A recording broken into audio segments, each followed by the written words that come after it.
Howdy, everybody. So today we're going to do a short lecture on kind of the 1950s and American growth and prosperity after World War II. So if you remember, before World War II, we had the Great Depression, one of the worst economic times in American history. No one could buy houses, housing market had collapsed, all industry had pretty much collapsed. It was terrible. World War II pulls us out of that. So the New Deal helped to kind of stop the decline, but it's World War II and the demand for American goods and weapons and supplies and food that's going to pull us out of that depression. And the big question is, in the 1950s, are we going to slide back down into a depression, or at least the very least a recession, or are we going to keep pushing up? So you have a lot of soldiers coming home. You have about 12 million men that had served, and a big chunk of those are coming home very quickly after the war.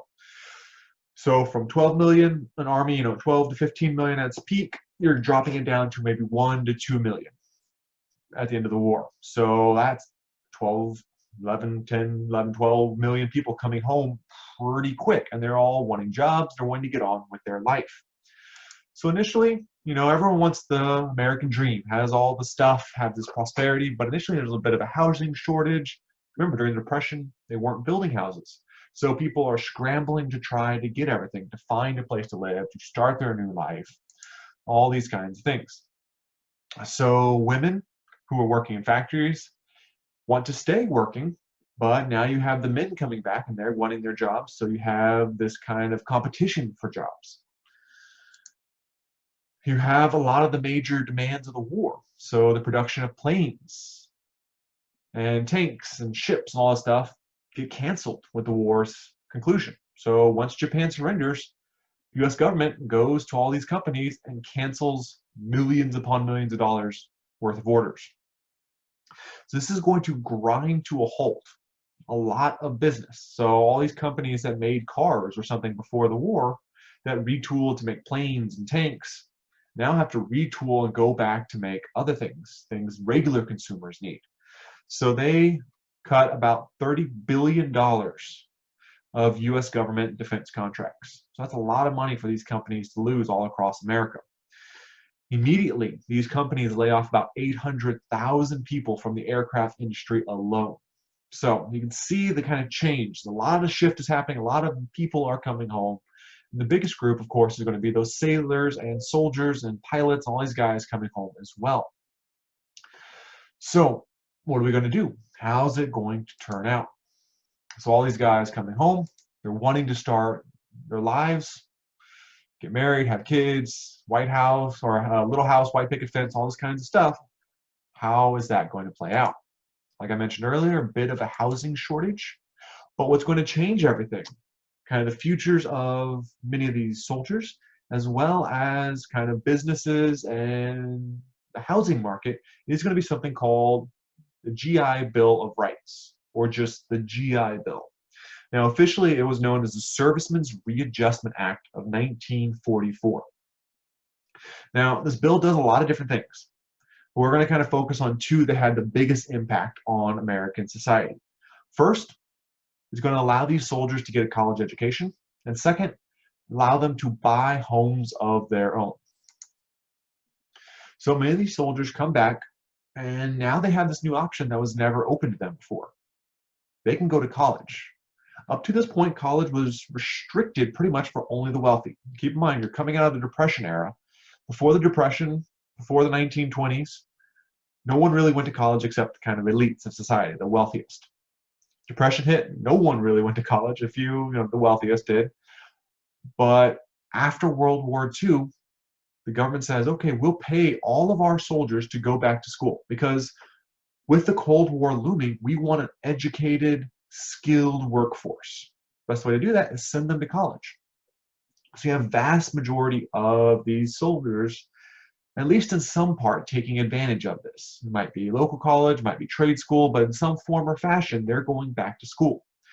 And as it turns out, these veterans make excellent students. Because in their mind, the alternative was, we just fought a war, risked our life for our country and for our beliefs. I can sit in class for a few minutes and take some notes. Like, that's not that bad. Like, no one's shooting at me. No one's fighting me for this right. And I just fought for this, so I'm going to take advantage of this. And they made excellent students. And you see during this time period, the American population shift from being, a relatively small, highly educated. Most people had a high school education, but a college or beyond was pretty rare.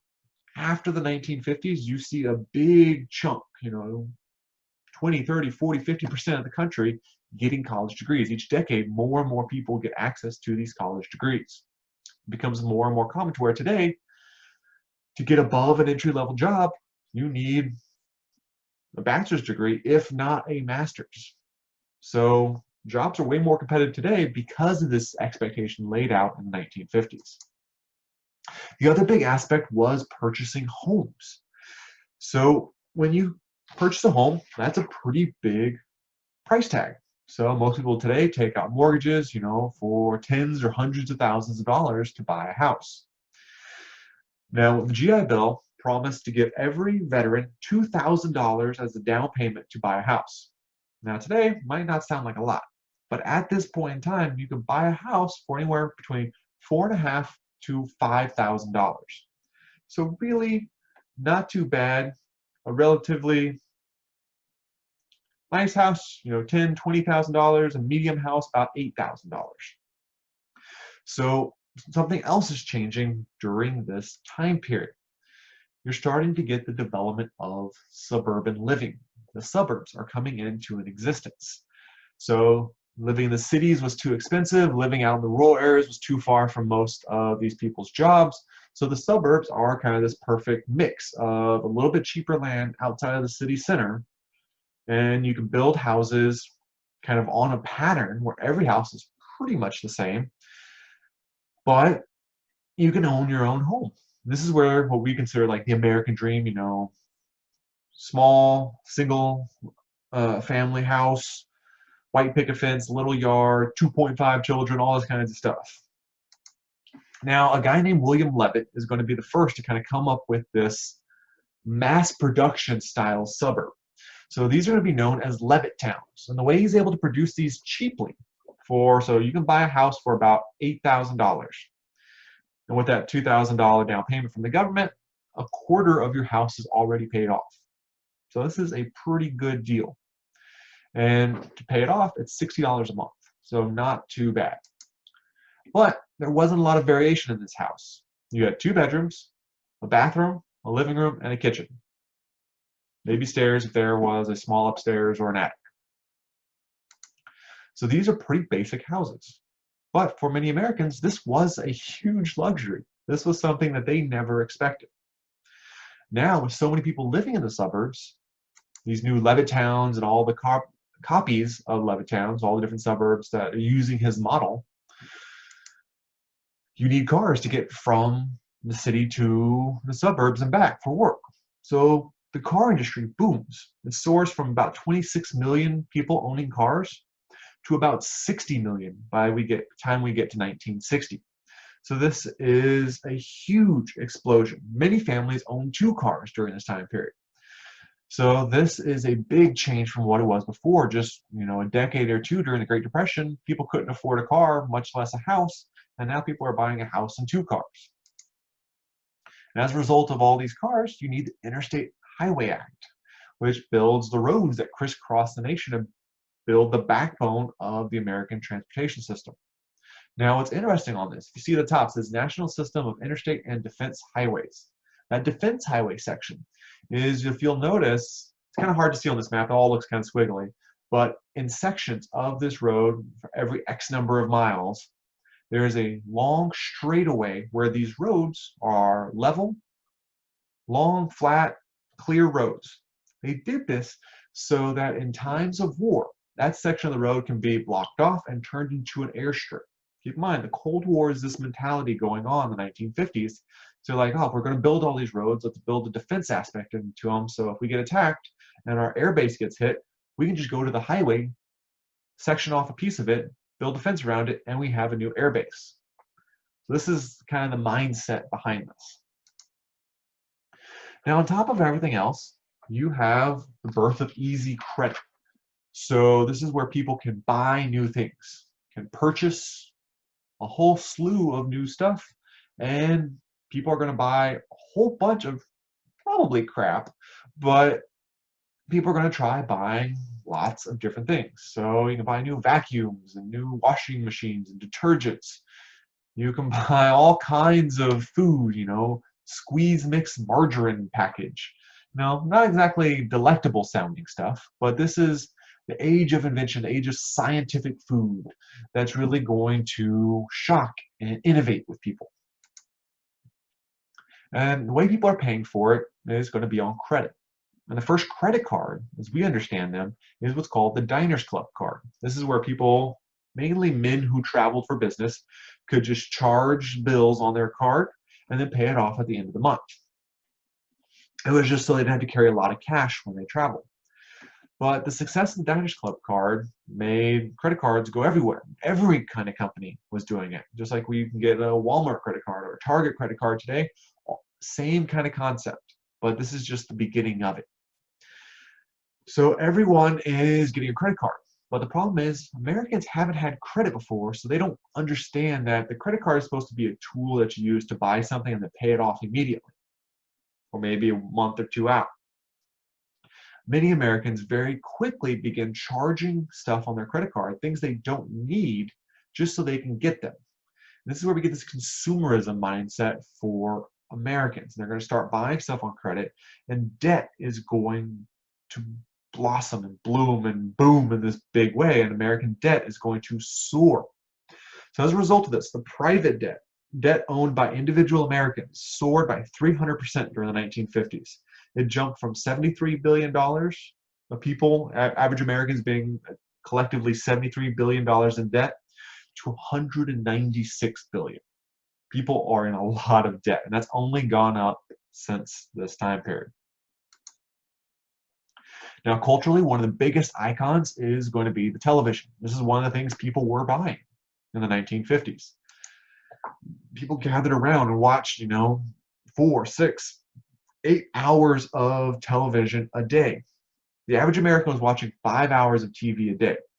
What's crazy is there's only 3 channels. There's no cable, there's no 24-hour news, there's no Netflix or YouTube or anything. They're just watching ABC, CBS, and NBC. 3 channels. Everybody's watching the same shows. You have 3 shows to pick from at any given moment.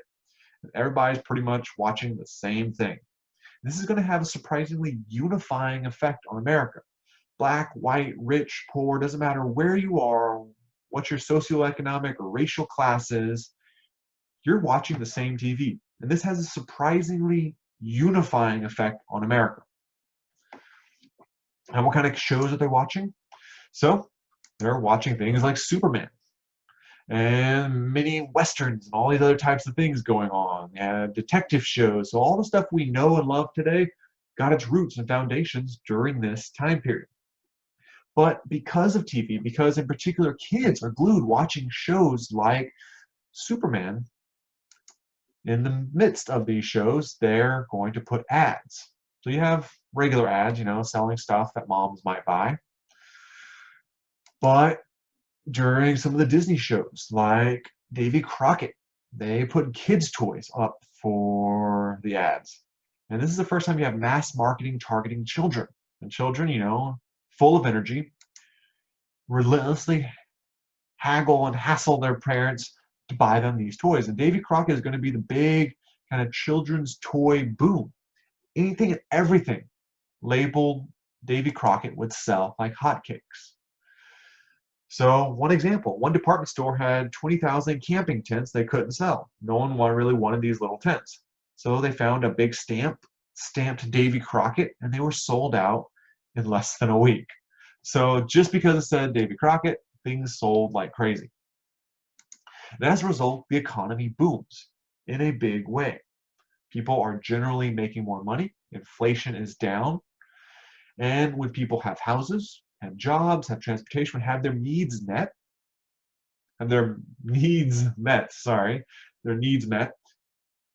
willing to do something else. And this is the other big thing you see in the 1950s is the baby boom. People feel safe, they have everything they need, so they feel comfortable having more and more kids.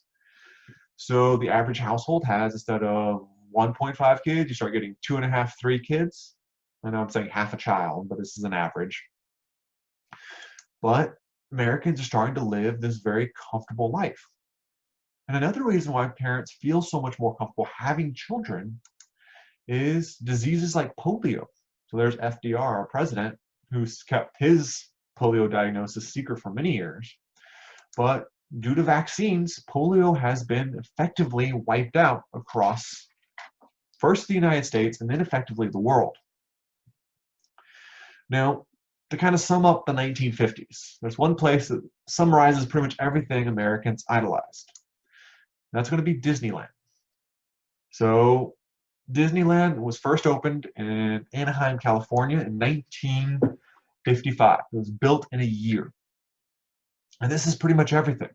It's built in the suburbs, just outside of LA in Orange County. It was built rapidly in only a year using new production techniques. Due to the growth of television, everyone knew about it. So Disney shows like Davy Crockett advertised Disney World or Disneyland.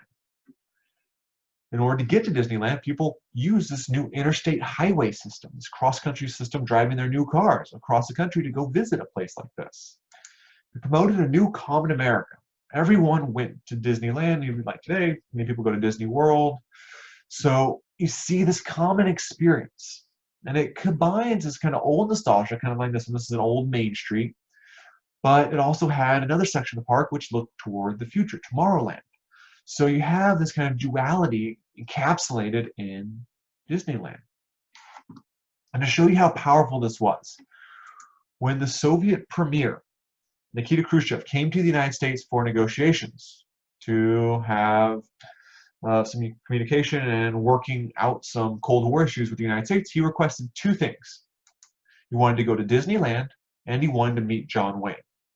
Due to security reasons, the U.S. government rejected him going to Disneyland. They thought it might not go well if the Russian leader was hanging around Disneyland, but he did get to meet John Wayne. So this is the weird thing. Our most hated enemy, politically, ideologically, communist Russia, his leader, or their leader, came over and wanted to experience one of the most iconic American things, which was Disneyland. So you can see this culture that America's built in the 1950s has far-reaching impact even beyond ideological bounds. We'll stop there for today, and we'll pick up with another lecture next time. Y'all have a great day.